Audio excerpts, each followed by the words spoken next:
Cảm ơn quý vị và các bạn đã xem. Hãy like video và đăng ký kênh để theo dõi tin tức mới nhất. 5 ứng viên hàng đầu cho quả bóng vàng 2023, Messi vượt mặt Haaland. Theo đánh giá của Sportskida, Lionel Messi là ứng viên số 1 cho danh hiệu quả bóng vàng 2023. Chủ nhân của danh hiệu quả bóng vàng 2023 sẽ được công bố sau hơn 3 tuần nữa. Lúc này, việc bình chọn cũng đã chính thức khép lại và người hâm mộ cũng có hình dung phần nào về những ứng viên hàng đầu. Mới đây, tờ Sportskida đã đưa ra top 5 ứng viên có khả năng chiến thắng cao nhất cho giải thưởng quả bóng vàng nam năm nay. 5. Julian Alvarez, Argentina, Man City. Tại World Cup 2022, Alvarez đã có màn trình diễn nổi bật, góp công không nhỏ trong chiến tích vô địch của tuyển Argentina. Cầu thủ bỏ túi tổng cộng 4 bàn tại giải, bao gồm cú đúp ở trận bán kết với Croatia. Trở về màu áo câu lạc bộ, Alvarez ghi 17 bàn, 5 kiến tạo sau 49 trận ra sân. Mùa trước, đội chủ sân Etihad giành cú ăn 3 lịch sử. Chiến tích này giúp Alvarez được đánh giá cao hơn ở cuộc đua quả bóng vàng năm nay. Ở tuổi 23, Alvarez đã giành được mọi danh hiệu lớn mà bất kỳ cầu thủ nào cũng mơ ước, từ World Cup, Copa America cho đến Champions League và giải Ngoại hạng Anh. Lúc này, điều Alvarez hướng đến có lẽ là các danh hiệu cá nhân. 4. Kylian Mbappé, Pháp, PSG. Mùa trước, Mbappé vẫn trình diễn phong độ đỉnh cao. Tại World Cup, chân sút 24 tuổi giành danh hiệu vua phá lưới và cùng tuyển Pháp lọt đến trận chung kết. Khi trở về thi đấu cho PSG, Mbappé tiếp tục có màn trình diễn không tồi. Trải qua 43 trận cho nhà vô địch nước Pháp, Mbappé bỏ túi 41 bàn và mang đến 10 đường kiến tạo. Tuy nhiên, điểm trừ của Mbappé là thiếu đi những danh hiệu lớn ở mùa giải trước. Siêu sao này lỡ hẹn với World Cup khi đội nhà thua Argentina trên chấm luân lưu. Ở Champions League, PSG đã bị loại sớm. 3. Rodri, Tây Ban Nha, Man City. Dưới bàn tay nhào nặn của huấn luyện viên Pep Guardiola, Rodri đã trở thành tiền vệ phòng ngự xuất sắc bậc nhất thế giới. Khả năng đánh chặn, đọc trận đấu, chuyền bóng và thậm chí là ghi bàn, Rodri đều không khiến người hâm mộ thất vọng. Mùa trước, Man City giành được cú ăn 3 và bản thân Rodri cũng được vinh danh là cầu thủ hay nhất Champions League. Tại tuyển quốc gia, Tây Ban Nha không có thành tích như ý tại World Cup 2022. Tuy nhiên, Rodri cùng các đồng đội đã lên ngôi ở UEFA Nations League hè vừa qua. Nhưng Rodri cũng gặp những bất lợi nhất định khi cạnh tranh cho danh hiệu quả bóng vàng. Những năm qua, giải thưởng này chỉ dành cho những cầu thủ thuộc hàng công. 2. Erling Haaland, Na Uy, Man City. Ngay mùa đầu tiên khoác áo Man City, Haaland đã tỏa sáng rực rỡ. Cầu thủ 23 tuổi giành được cú ăn 3 đáng nhớ cùng hiệu suất 1 bàn mỗi trận. Haaland cũng phá kỷ lục ghi bàn ở giải Ngoại hạng Anh với tổng cộng 36 pha lập công, giành luôn chiếc giày vàng châu Âu. Trong buổi lễ vinh danh cách đây chưa lâu, Haaland cũng chiến thắng danh hiệu cầu thủ nam xuất sắc nhất UEFA. Haaland rõ ràng là ứng viên sáng giá cho quả bóng vàng 2023. Dù vậy, bất lợi của Haaland nằm ở chỗ cầu thủ này không được tham dự World Cup 2022. Bên cạnh đó, Haaland thường tỏ ra mờ nhạt tại các trận quan trọng của Man City mùa trước. 1. Lionel Messi, Argentina, Inter Miami. Messi đã hoàn tất bộ sưu tập danh hiệu bằng chức vô địch World Cup 2022. Điều khiến Messi trở thành ứng viên số 1 cho quả bóng vàng năm nay chính là màn trình diễn đỉnh cao của siêu sao 36 tuổi trên hành trình cùng Argentina lên ngôi. Siêu sao này ghi đến 7 bàn, 3 kiến tạo và trở thành cầu thủ xuất sắc giải đấu. Bên cạnh đó, Messi cũng phá hàng loạt kỷ lục World Cup như cầu thủ ra sân nhiều nhất, giành nhiều danh hiệu cầu thủ hay nhất trận nhất hay đóng góp vào nhiều bàn thắng nhất. Tại PSG, Messi không thể cùng PSG tiến sâu ở Champions League. Dù vậy, Messi cũng có chức vô địch League 1 cùng thành tích ghi 21 bàn, 20 kiến tạo sau 41 trận ra sân. Sportskida đánh giá Messi là cầu thủ nam có nhiều cơ hội chiến thắng quả bóng vàng 2023 nhất. Có 90 cho rằng tỷ lệ giành danh hiệu này của Ronaldo là 83%. Chuyển nhượng cầu thủ ngoại hạng Anh, Arsenal quan tâm Loïc Openda, West Ham giải cứu Emile Smith-Rowe, MU chiêu mộ Kaoru Mitoma. Báo Thế giới và Việt Nam cập nhật thông tin chuyển nhượng cầu thủ ngoại hạng Anh diễn ra trong những giờ qua. Vì tương lai lâu dài, Arsenal nâng cao chất lượng đội hình. Báo chí Đức tiết lộ, Arsenal đang cử đại diện theo dõi Loïc Openda và không loại trừ khả năng kéo cầu thủ này về bóng đá Anh. Arsenal muốn nâng cao chất lượng đội hình vì tương lai lâu dài, chinh phục danh hiệu ngoại hạng Anh cũng như thực hiện giấc mơ Champions League. Openda vừa đến RB Leipzig hồi mùa hè với giá 38,5 triệu euro, kỷ lục trong lịch sử câu lạc bộ. Tuyển thủ Bỉ có quốc tịch Morocco nhanh chóng gây ấn tượng. Cầu thủ 23 tuổi này hiện có 5 bàn cho RB Leipzig. Mới đây, anh ghi bàn trong trận thua 1-3 trước Man City ở Champions League. Trước đó, anh ghi 1 bàn và 1 kiến tạo trong trận hòa Bayern Munich 2-2 thuộc vòng 6 Bundesliga. Arsenal có thể phải chi 70 triệu euro để Leipzig chấp nhận bán Openda. Khi ấy, pháo thủ có khả năng thanh lý Nitia và Nelson. West Ham giải cứu Emile Smith-Rowe. West Ham của huấn luyện viên David Moyes đang có kế hoạch giải cứu Emile Smith-Rowe, một trong những tài năng lớn của bóng đá Anh đang gặp khó khăn ở Arsenal. Smith-Rowe từng có nhiều hứa hẹn ở Arsenal nhưng chấn thương nặng khiến anh chưa tìm lại trạng thái tốt nhất. Mùa này, Smith-Rowe mới chỉ được huấn luyện viên Mikel Arteta tung vào sân 136 phút trên mọi mặt trận. Ở Premier League Cup chỉ là 10 phút. Hàng tiền vệ Arsenal hiện khá đông, trong khi huấn luyện viên Arteta yêu thích sử dụng cả Havertz. Điều đó khiến cho Smith-Rowe ít có cơ hội vào sân. West Ham có ý định mượn Smith-Rowe trong tháng 1 năm 2024. Huấn luyện viên Moyes muốn một vị trí cao ở ngoại hạng Anh cũng như chinh phục kỳ tích Europa League. MU sẽ thay đổi cầu thủ hàng công. Theo báo chí Anh, MU đang thể hiện sự quan tâm đến việc chiêu mộ Kaoru Mitoma, một trong những gương mặt quan trọng nhất đội hình Brighton. MU gây nhiều thất vọng trong mùa giải 2023-2024 và nhiều khả năng sẽ trải qua những thay đổi lớn trên hàng công. Điểm mạnh của Mitoma là khả năng dê bóng và tổ chức tấn công từ cánh trái. Ngôi sao châu Á 26 tuổi đặc biệt nổi bật trong phạm vi 1/3 cuối sân. Cầu thủ người Nhật Bản có khả năng mang đến nhiều giải pháp cho MU trong bối cảnh hiệu suất tấn công của đội không cao. Không chỉ MU, một số nguồn tin cho biết Man City cũng có ý định ký Mitoma. Đây là mẫu cầu thủ mà huấn luyện viên Pep Guardiola cho rằng sẽ giúp tăng chiều sâu đội hình cho nhà đương kim vô địch bóng đá Anh và châu Âu.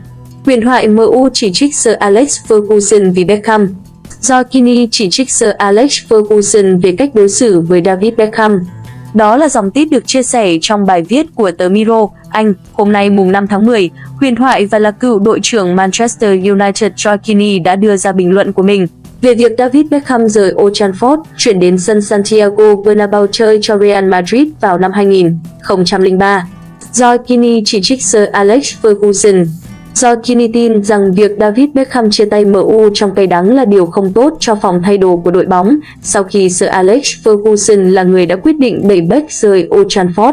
Beckham đã trải qua 12 năm thành công tại MU dưới thời huấn luyện viên huyền thoại Sir Alex Ferguson. Anh ra sân 394 lần và giành 8 danh hiệu lớn, trong đó có Champions League năm 1999, đó cũng là năm MU giành cú ăn 3 lịch sử.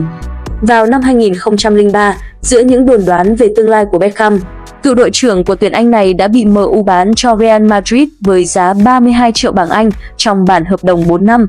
Sir Alex Ferguson được cho là đã đẩy Beckham rời MU và buộc Beck đến Real Madrid. Bây giờ, Giorgini không tin rằng quyết định bán Beckham của Sir Alex Ferguson là điều có lợi cho MU vào thời điểm đó, khi ngay mùa đầu tiên không có Beckham. MU mất chức vô địch Premier League vào tay Arsenal. Vào thời điểm đó, Sir Alex Ferguson không hài lòng vì Beckham yêu Victoria khiến anh không tập trung vào bóng đá. Đỉnh điểm của mâu thuẫn là vụ án chiếc giày bay nổi tiếng, khi Sir Alex Ferguson vô tình đá chiếc giày vào mặt Beckham trong cơn tức giận sau trận thua Arsenal ở FA Cup. Trong khi đó, bản thân Giorgini cũng có kết cục tương tự như Beckham. Sir Alex Ferguson sẵn sàng đuổi Gini khỏi MU 2 năm sau khi Beckham ra đi. Cựu tuyển thủ Cộng hòa Ireland rời MU vào tháng 11 năm 2005 vì thể hiện quyền lực trong phòng thay đồ quỷ đỏ. Kể từ đó, mối quan hệ giữa Giorgini và Sir Alex Ferguson đổ vỡ hoàn toàn. Bây giờ, trong chương trình Stick to Football mà David Beckham là nhân vật chính, còn Giorgini là một trong những khách mời đặt câu hỏi cho Beckham. Giorgini nói về việc Beck bị Sir Alex Ferguson bán sang Real Madrid, quyền lực và sự kiểm soát, đó là cách Sir Alex Ferguson quản lý. Bạn ngày càng già đi, tất cả chúng ta đều già đi và mọi người cũng ngày càng già đi, kết hôn và có con. Sir Alex Ferguson chắc chắn không thích việc không có quyền kiểm soát các cầu thủ. Cho dù đó là kiểu tóc của bạn hay nơi bạn đang sống, tôi không nghi ngờ gì rằng Sir Alex Ferguson đã chắn lấy việc đó và mất đi quyền kiểm soát đối với các cầu thủ. Tôi không biết liệu đó có phải là điều tốt nhất cho Manchester United hay không. Cuối cùng, thật tuyệt vời khi bạn, Beckham, sống ở một đất nước mới và thử sức với điều gì đó khác, nhưng tôi chắc chắn điều đó không tốt cho phòng thay đồ Manchester United. Tôi cũng nói điều tương tự khi Paul Ince và những cầu thủ khác rời đi. Khi các cầu thủ ra đi, bạn nghĩ rằng không có lý do hợp lý nào để một cầu thủ Manchester United ra đi vào thời điểm đó. Beckham không muốn rời MU. David Beckham đã có 155 lần ra sân cho Real Madrid trong suốt 4 năm trước khi gia nhập LA Galaxy của Mỹ. Tuy nhiên, cựu cầu thủ của AC Milan và PSG không muốn rời MU. Beckham thừa nhận anh đã cố gắng nói chuyện với Sir Alex Ferguson nhằm thay đổi quyết định của ông thầy nhưng không thành công. David Beckham chia sẻ trong chương trình Stick to Football, trong những năm qua, Sir Alex Ferguson luôn đưa ra quyết định đúng đắn trong mắt ông ấy cho đội bóng và câu lạc bộ. Cuối cùng điều đó đã xảy ra với tôi không muốn rời Manchester United vào thời điểm đó. Chúng tôi vừa vô địch Premier League một lần nữa, nhưng đột nhiên tôi nhận được một cuộc điện thoại thông báo rằng Manchester United đã đồng ý một thỏa thuận với Real Madrid và đó là sự kết thúc của tôi. Ngay cả khi tôi cố gắng nói chuyện với Sir Alex Ferguson sau đó, ông ấy cũng không muốn nói chuyện với tôi. Điều đó không phải là bất bình, Sir Alex Ferguson đang đi nghỉ, ông ấy không muốn ai liên lạc, ông ấy đã đưa ra quyết định của mình và đó là sự kết thúc. Điều này đã xảy ra nhiều năm ở Manchester United với Matt Hughes, Andriy Kanchelskis, Paul Ince và tất cả những cầu thủ vĩ đại của Quỷ Đỏ đều bị ra đi vào thời điểm mà chúng tôi cảm thấy họ đang ở thời kỳ đỉnh cao, nhưng huấn luyện viên là người đưa ra quyết định và chỉ thế thôi, điều đó là quan trọng. Trái ngược với Joaquin, David Beckham luôn dành sự tôn trọng cho Sir Alex Ferguson. Bất chấp điều gì xảy ra, Beckham luôn coi Sir Alex Ferguson là người cha thứ hai, người đã chắp cánh cho sự nghiệp vĩ đại của anh. Điều Sir Alex Ferguson căm ghét.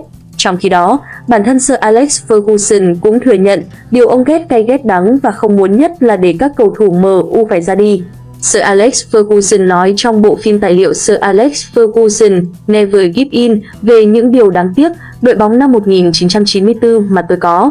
4 hậu vệ dường như đều ra đi cùng nhau và đó là một điều khủng khiếp xảy ra với người quản lý bởi vì những người này đối với tôi thật tuyệt vời. Paul Parker, Steve Bruce, Gary Pallister, Dennis Irwin, họ là những cầu thủ tuyệt vời. Họ đã cho tôi 9 hoặc 10 năm và bằng chứng luôn ở trên sân bóng. Họ không nhìn thấy nó, ra đi, tôi nhìn thấy nó. Vấn đề đối với tôi là tôi phải làm gì với nó. Tôi đã cố gắng sắp xếp để họ ra đi và đến đội bóng khác. Họ đã làm rất tốt việc đó, nhưng việc nói với họ rằng các cậu phải rời đi là điều rất khó khăn. Điều tương tự cũng xảy ra khi tôi phải để các cầu thủ trẻ ra đi. Quá trình là huấn luyện viên đội trẻ, nhân viên cùng với cầu thủ mà bạn sắp phải buông tay sẽ đến gặp tôi. Có lẽ họ chỉ mới 17, 18 tuổi. Cách chúng tôi giải thích là chúng tôi sẽ cố gắng tìm cho họ một đội bóng. Chúng tôi sẽ cố gắng kiếm cho họ một câu lạc bộ và chúng tôi xin lỗi vì chúng tôi phải làm như vậy. Điều này thật là khủng khiếp. Đó là điều tồi tệ nhất khi phải để các cầu thủ trẻ ra đi. Tất cả tham vọng, hy vọng và khao khát của họ là được chơi cho Manchester United trước 75.000 người và đến Wembley trong trận chung kết. Đó là tham vọng của mọi đứa trẻ đến Manchester United và khi bạn lấy đi điều đó khỏi anh ta, lấy đi tham vọng của anh ta, đó là một điều nhức nhối, rất nhức nhối. Vì thế tôi ghét điều đó, tôi rất ghét điều đó. Rashford tịt ngòi và vấn đề cấp bách của huấn luyện viên Ten Hag. Vị trí của Marcus Rashford trong đội hình xuất phát của huấn luyện viên Erik ten Hag ở đội bóng Manchester United đang bị đe dọa khi anh liên tục tịt ngòi trong những trận cầu quan trọng. Có những lo ngại ngày càng gia tăng tại Manchester United về sự sụp đổ của chân sút trẻ Rashford. Anh đã bắt đầu cuộc chơi 2023 đến 2024 sau một màn trình diễn xuất sắc trong mùa giải gần nhất, ghi được 30 bàn và 11 kiến tạo trong 56 trận đấu trên các đấu trường. Tuy nhiên, cầu thủ 25 tuổi này đã gặp khó khăn trong việc lặp lại màn trình diễn đó trong mùa giải hiện tại. Anh chỉ có được 1 bàn và 3 kiến tạo trong 9 trận đấu trên các đấu trường. Một thành viên trong ban huấn luyện của Ten Hag đã bày tỏ lo ngại về tư duy và cách ứng xử của Rashford. Điều này được thể hiện trong trận thua 2-3 của Manchester United trước Galatasaray tại đấu trường lớn UEFA Champions League vào rạng sáng ngày 4 tháng 10. Rashford đã đối mặt với thủ môn người Uruguay Fernando Muslera nhưng đã quyết định chuyền bóng cho Bruno Fernandes một cách yếu ớt thay vì tiền đạo này bắn vào khung thành như đã từng làm. Có lẽ tiền đạo số 1 của Manchester United thiếu tự tin sau chuỗi trận tịt ngòi khiến Rashford đánh mất mình. Ngôi sao của tuyển Anh đã ký hợp đồng mới vào tháng 6 với mức lương khoảng 375.000 bảng một tuần. Tuy nhiên, khởi đầu thất vọng của Rashford trong mùa giải mới đã gây ra những bất an và có cảm giác anh đang gặp khó khăn trong việc chứng tỏ mình xứng đáng là chân sút thường xuyên, có suất đá chính. Ngoài ra, Rashford hơi thiếu một đối tác tiền đạo để giúp anh giảm áp lực ghi bàn lên bản thân. Thực tế, huấn luyện viên Ten Hag cũng có rất nhiều lựa chọn cho vị trí tấn công nếu ông quyết định thay thế Rashford, bao gồm Alessandro Garnacho, Facundo Pelistri và Anthony. Chân sút vừa trở lại sau khi nghỉ phép do một cuộc điều tra của cảnh sát. Vấn đề cấp bách của ông thầy người Hà Lan bây giờ là tìm ra phương án hay nhất kết hợp Rashford với tân binh Rasmus Hojlund để săn bàn thắng trước khi quá muộn, và ông phải cần có thêm thời gian. Thực chất Ten Hag cũng đã nhìn thấy ánh sáng cuối đường hầm khi chứng kiến Rashford có một đường kiến tạo để Rasmus Hojlund ghi bàn mở tỷ số trong trận thua trước Galatasaray. Siêu sao của Manchester United đã đưa quả bóng chất lượng cao đến chân sút người Đan Mạch cao giáo, giúp Hojlund dễ dàng đánh đầu thành bàn. Đó chính là một dấu hiệu cho thấy cặp tiền đạo có thể phát triển tốt hơn nữa, và nhiệm vụ của Ten Hag là giúp họ hiểu về phong cách chơi của đối tác. Và chính Hojlund cũng đã nhắc đến sự ăn ý hiếm hoi dẫn đến bàn mở điểm của anh tại sân Old Trafford. Tôi với Marcus Rashford đang cố gắng trò chuyện với nhau trên sân và rất may anh ấy biết tôi sẽ đến vị trí đó. Hojlund hiểu tôi có thể duy trì tốc độ của mình khi thực hiện phản công và chúng tôi đã làm tốt điều đó. Hojlund đang có một khởi đầu triển vọng trong sự nghiệp của anh ở Manchester United từ khi chuyển đến từ đội Serie A Atalanta vào mùa hè với giá 72 triệu bảng. Anh đã ghi được 3 bàn trong 7 trận đấu trên các đấu trường.